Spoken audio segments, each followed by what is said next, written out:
হযরত ফুলতলি সাবর একটা কেরামত তাইন বদরপুরি সাবর কাছে মুরিদ আসলেন। কার কাছে আসলা? বদরপুরি সাবর খলিফা। বদরপুরি সাব জীবিত থাকা অবস্থায় আসাম একটা ওয়াজ মাহফিলের সভাপতি বদরপুরি সাব সাবর অনেক খলিফা হল কেন সমবেত হয়েছিল বুজুর্গান আলিমুল্লামা হল প্রবীণ আলিমুল্লামা ফুলতলি সাব আসেন।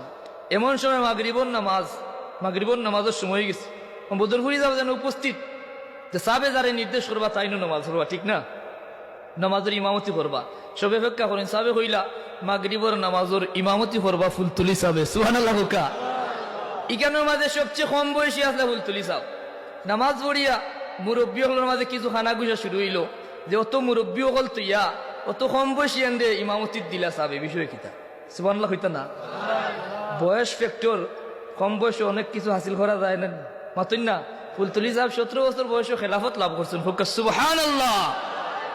বদরপুরি হিসাবে তান্তানোর দিলরি বিষ্ণুর কুনাগাসা এটা, হ্যাঁ, খানা গুসা এখান বুঝি লাইছেন, বুঝিয়া হইলা সব একটু সময় মুরাকাবা করছেন। সুবহানাল্লাহ হইতা না? মুরাকাবার বাদে জিকাইলা খেরের কাছে কোনো খবর আসেনি? কইন সাহেব জি না।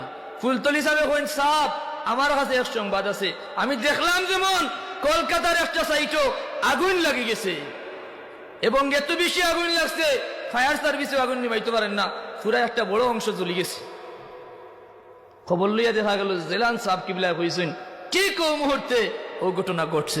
সুবহানাল্লাহ। বাকি এলার বুঝেই গেল রে, যদিও বয়স কম ফুলতলি সাবর, কিন্তু তরিকতর মাকাম অনেক উর্ধে তানোর। বদরপুরি সাহেব সিনিয়াও জাগা মতো ইমামতি দিচ্ছেন। সুবহানাল্লাহ।